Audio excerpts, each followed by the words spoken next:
Assalamualaikum warahmatullahi wabarakatuh. My name is Siti Munawar. My register number is A1M220067. I am from the group of 8. In this video, I will provide a little information about one form of time description that is often used, namely simple past tense. What is simple past tense? Simple past tense is a tense sentence used to express events that occurred in the past and have ended in the past. In contrast to the past continuous tense, we state events that occurred in the past but are still happening in the present. Jadi, simple past tense adalah keterangan waktu yang digunakan untuk menjelaskan kegiatan di masa lampau yang terjadi di masa lampau dan telah selesai di saat itu juga. Berbeda dengan simple continuous tense yang menjelaskan tentang kegiatan di masa lampau tetapi masih berlanjut hingga saat ini. Time signal simple past tense. Signal is a timepiece that is often used in sentence. Its function is to provide more specific information. Sometimes, signal for past for sentence whose activity has occurred in the past are as follows. Time signal adalah penunjuk waktu yang sering digunakan dalam sebuah kalimat. Fungsinya untuk memberikan informasi yang lebih spesifik. Adapun keterangan waktu yang sering digunakan dalam sebuah kalimat simple past tense adalah sebagai berikut.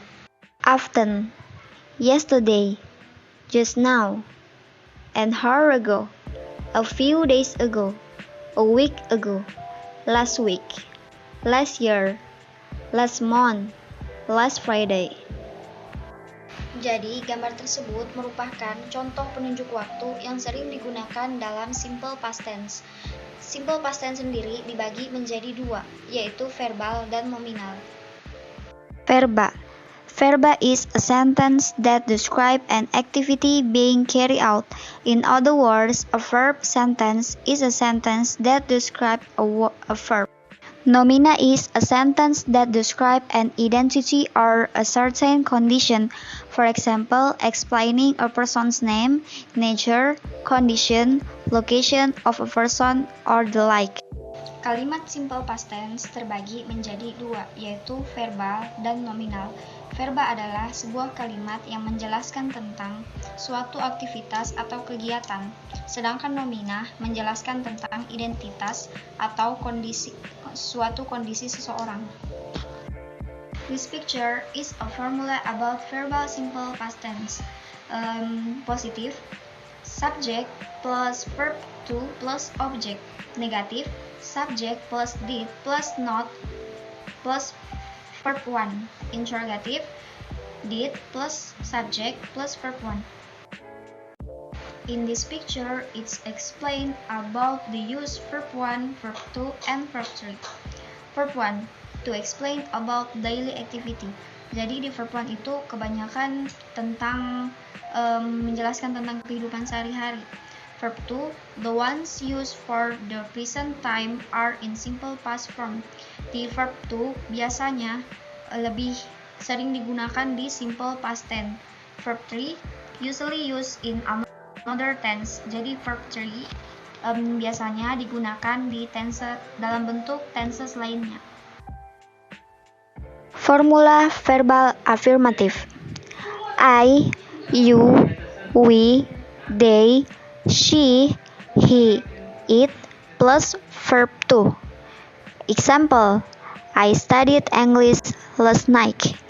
Another example, I read the book last year.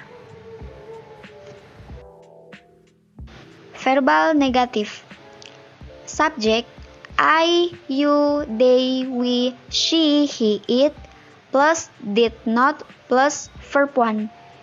Example, I did not study English last night. Verbal interrogative. Did plus to be I, you, they, we, she, he, it plus verb 1. Example, did you study English last night? Pada ketiga gambar ini perlu diingat bahwa di verba afirmatif Always after the subject is continue with verb to, whatever the subject is. Jadi selalunya setelah subjek I, you, they, we, she, it dilanjutkan dengan verb 2, apapun subjeknya. Hal tersebut berlaku juga di verbal interrogatif, di mana jika terdapat did, verb 2 akan berubah ke verb 1.